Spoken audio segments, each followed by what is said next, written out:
Meus irmãos amados, a paz do Senhor Jesus, é uma honra estar aqui com vocês. Muito obrigado pela sua companhia, de estar nos acompanhando nesta lição de número 10, uma lição maravilhosa, fantástica. E para a edificação dos irmãos, decidimos fazer essa lição juntamente com a cooperação da Igreja do Lar Educacional, Assembleia de Deus, e estamos felizes por estarmos aqui.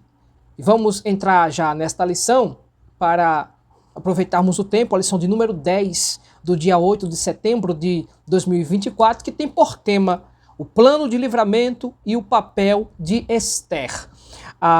O texto áureo está inserido em Isaías 64, versículo 4, que diz: porque desde a antiguidade não se ouviu, nem com os ouvidos nem se percebeu, nem com os olhos se viu um Deus além de ti, que trabalhe para aquele que nele espera.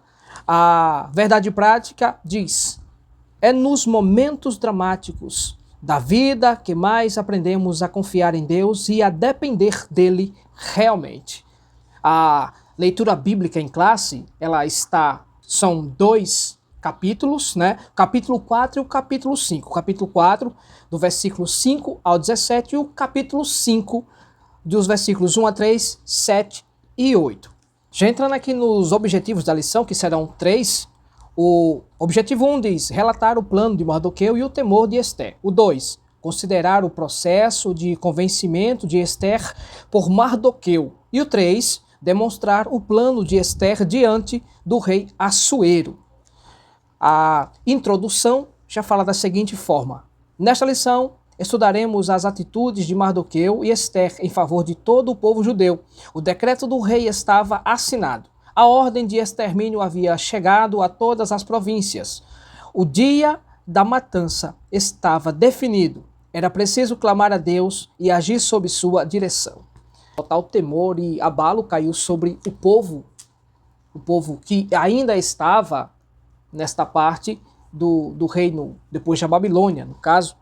Alguns já haviam voltado para Jerusalém, mas esta parte havia se acomodado e ficado neste local, sobre as ordens do reino de Assuero, e, consequentemente, Deus ele sempre trabalha por seu povo, como também o inimigo ele tenta destruir o povo de Deus. Aqui, sendo usado pelo inimigo, Amã prepara um plano para exterminar todos os judeus. Mas Deus, que é o dono da história, ele está sempre intervém em tudo.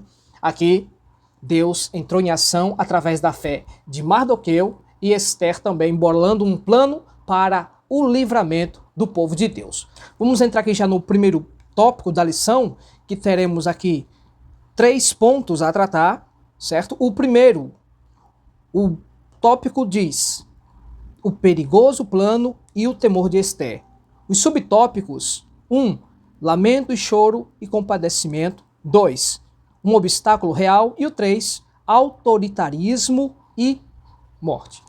Muito bem, aqui a lição ela vai apresentar esses 3 pontos no primeiro tópico, E já vamos entrar aqui no primeiro: lamento e choro e compadecimento. Mardoqueu não escondeu o seu abatimento. O quadro trágico produziu nele um profundo lamento. Do palácio, Esther soube da crítica situação do primo e compadeceu-se, mas não sabia os motivos. Sua atitude foi enviar roupas para vestir Mardoqueu, que as recusou. Esther precisava saber o que estava acontecendo de tão grave. Então, enviou Ataque, um dos eunucos, para perguntar a Mardoqueu por que agia daquele jeito. A situação era de forma realmente calamitosa, uma situação deveras muito preocupante. Mardoqueu sabia que Amã já havia preparado um plano para que todos eles fossem erradicados. Desta forma, a atitude do homem de Deus foi simplesmente clamar ao Senhor para que então o socorro divino viesse. Para isso, Esther também fazia parte do plano de Mardoqueu para contar com esse livramento. Deus ele sempre intervém na história e desta vez ele contava com Mardoqueu e Esther. Lembrando que Esther ela ocupou o cargo de rainha por causa de Vasti. Vasti havia simplesmente recusado-se a comparecer diante do rei e por causa disso ela perdeu a sua posição de rainha, entrando então Esther na situação. O ponto 2. Um obstáculo real. Por intermédio de Ataque, Mardoqueu deixou Esther informada de todo o ardiloso plano e Amã enviando-lhes inclusive uma cópia do decreto de Assuero.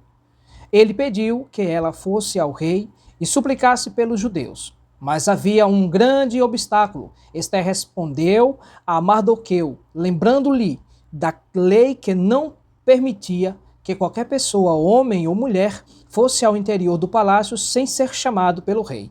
A sentença era a pena capital. Esther, ela não poderia de modo imediato entrar na presença do rei, pois isso poderia lhe custar muito caro. Na antiguidade, as maneiras de se chegar a um rei para tirar-lhe a vida, e muitos deles perderam a sua vida no próprio trono. As formas eram quase sempre as mesmas. Atacado por seus oficiais. Antes, ele já havia sido vítima de conspiração. Alguns dos seus oficiais já haviam tentado contra a sua vida. E a regra tinha sido estabelecida para que nova coisa não acontecesse. Para que algo da mesma forma, parecido, não acontecesse. Tá? E no ponto 3 desta mesma lição, já vai falar o autoritarismo do monarca, que diz autoritarismo e morte. O que o rei Assuero temia lhe sobreveio. Foi assassinado por um dos oficiais do palácio em 465 a.C., 8 anos depois dos episódios narrados no livro de Esther. 2 de seus guardas, aliás, já haviam tramado sua morte anos antes. As decisões autoritárias produzem muitos inimigos. É muito comum ditadores terem mortes trágicas, por vezes, nas mãos de seus ex-súditos, como aconteceu na história recente com o ditador líbano Muammar Gaddafi.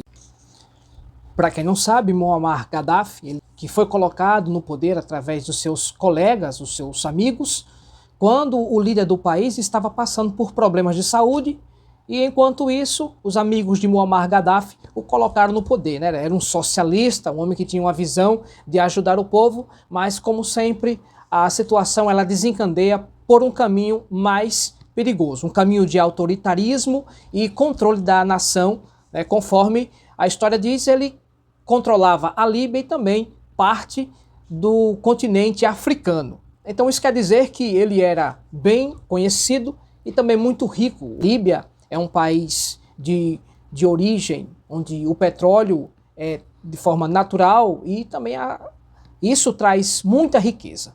Né? Conta-se uma história em um documentário que Muammar Gaddafi ele foi julgar um homem que era seu empregado. Ele levou todos a um estádio de futebol, inclusive muita gente. Ele encheu o estádio para fazer o julgamento desse seu súdito e de lá mesmo a pena foi capital. O julgamento foi feito num estádio, na presença de todos, e ele era conhecido realmente como um homem cruel, um homem que não tinha limites para governar. Então, pessoas à semelhança de Muammar Gaddafi ou outros ditadores, quando se tem uma oportunidade, logo os seus algozes tentam fazer com que a vida dele termine por ali mesmo, se tiver uma chance. O Muammar Gaddafi ele era muito difícil de ser encontrado pelos vários procedimentos cirúrgicos, né? Vários procedimentos estéticos. Ele fazia várias plásticas e isso dificultava bastante de encontrá-lo. Ele também foi linchado em praça pública por seus inimigos, né? Os seus compatriotas. Ponto 2 da lição. Tópico 2. Mardoqueu convence Esther. Confiando na providência divina, Esther apresentou a Mardoqueu sua possibilidade de dirigir-se ao rei nos últimos 30 dias. Ela não havia sido chamada por Assuero. Mardoqueu não se contentou com a resposta de Esther. Pediu que dissessem a ela que não confiasse em sua posição, por estar no palácio, pois a ordem real era o extermínio de todos os judeus. sem exceção. Se Esther não se dispusesse a interceder junto ao rei, Mardoqueu confiava que a providência divina se manifestaria de outra forma. A expressão socorro e livramento de outra parte virá. Revela que Mardoqueu confiava em Deus acima de tudo. Quando supervalorizamos pessoas, por mais importantes que sejam, nos esquecemos que nosso socorro vem de Deus. Fazemos delas nossos ídolos. Deus abomina todo tipo de idolatria. Então, simplesmente, Mardoqueu, ele sabia que o socorro viria.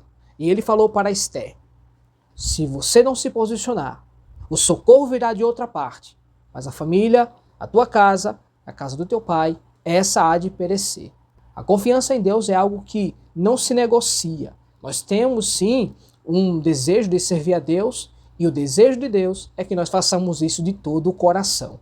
Querendo nós ou não, Deus ele tem projetos e planos para nós, e isso inclui uma fidelidade e uma confiança sem igual somente nele. Entrando aqui no ponto 2. Primeiro Deus, depois o homem. Esther convence-se de que precisaria agir antes de tudo, porém era preciso clamar a Deus para que a dirigisse e lhe desse graça diante do rei. Em sua resposta a Mardoqueu, pediu que ajuntasse todos os judeus de Susã e jejuassem por ela durante 3 dias. Ela faria o mesmo juntamente com as moças que a assistenciavam no palácio.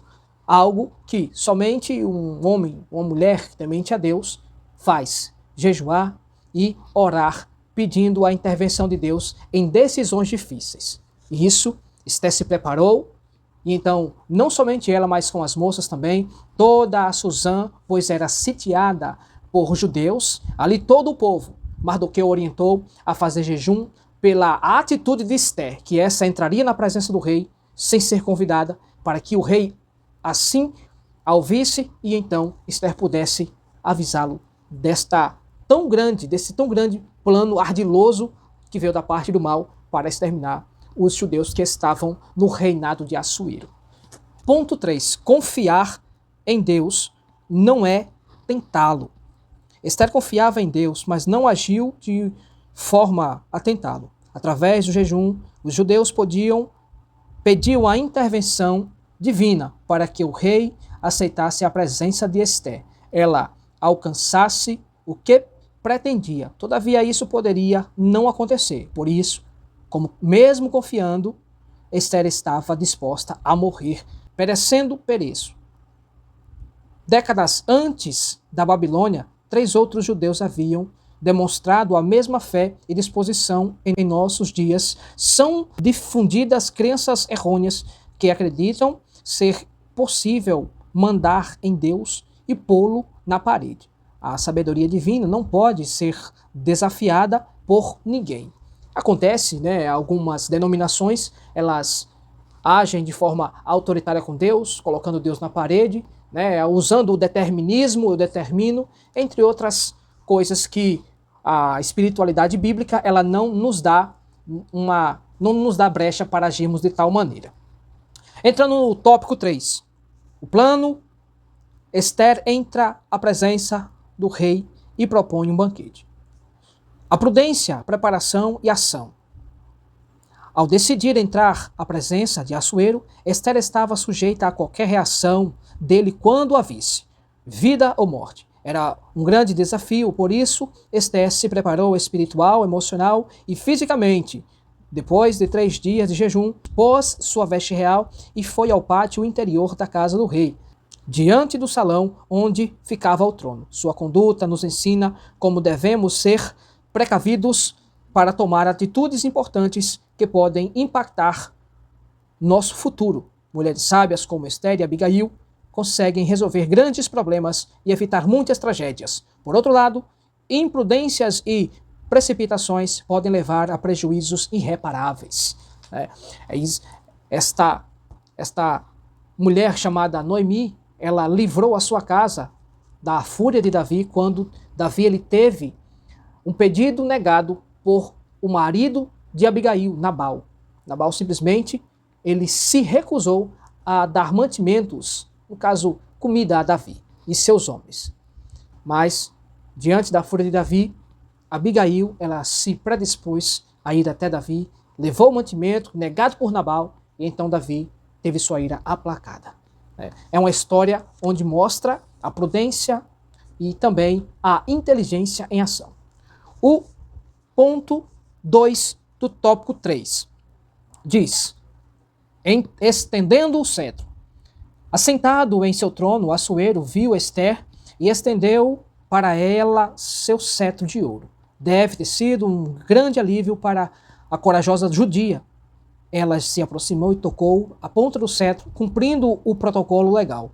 Como era incomum alguém se apresentar diante do rei sem ter sido chamado. Assuero logo perguntou: o que está acontecendo? Que é que tens, rainha Ester? Ou qual é a tua petição? Até metade do reino se te dará. A disposição de vontade do rei foi manifestada com o uso de uma frase que era comum nessas ocasiões, mas que, segundo estudiosos, não se interpretava de forma literal. Herodes usou essa mesma expressão, na situação em que Herodes ele ofereceu metade do reino para Salomé, depois que ela dançou e o agradou de forma grandiosa. O rei ofereceu metade do reino, se ela quisesse. Mas o pedido de uma mulher que não sabe, não tem uma vida com Deus ou a sabedoria, pediu coisa fútil, pediu prejudicar a vida de alguém. A cabeça de João Batista, vocês sabem muito bem, está isso descrito no livro de Marcos 6, do 21 ao 23. O último subtópico, o 3, em sintonia com Deus. As circunstâncias narradas no livro de Ester nos permite dizer que ela, em seu coração, estava em plena sintonia com Deus, mesmo o rei prontificado imediatamente a atendê-la. Ester agiu com cautela, apenas o convidou para um banquete junto com Amã. Na ocasião, o rei renovou sua disposição em atendê-la a qualquer pedido de Ester. Era a segunda oportunidade, mas ainda não era o momento adequado. Ester convida Assuero e Amã para outro banquete no dia seguinte, quando faria o seu pedido. Ester, ela ia avisar ao rei que Amã havia bolado um plano para tirar a vida de todos os judeus ali presentes, no reino de Assuero. E só que o banquete que Ester preparou era justamente para informar ao rei que tal plano macabro estava preparado por Amã. Aí, simplesmente agora, nós vamos deixar para a próxima lição, porque convém que isto aconteça. A conclusão diz: confiar em Deus e depender dele nos faz viver experiências extraordinárias. O agir divino manifesta-se em todas as áreas de nossa vida. O Deus Todo-Poderoso jamais perde o controle, só a Ele glória. Amém? Deus abençoe sua vida, Deus te abençoe poderosamente. Fique na paz do Senhor. Na próxima lição, querendo Deus, estaremos nós aqui novamente para darmos continuidade à lição de número 11, a humilhação de Amã e a honra de Mardoqueu. Deus te abençoe, forte abraço em nome de Jesus.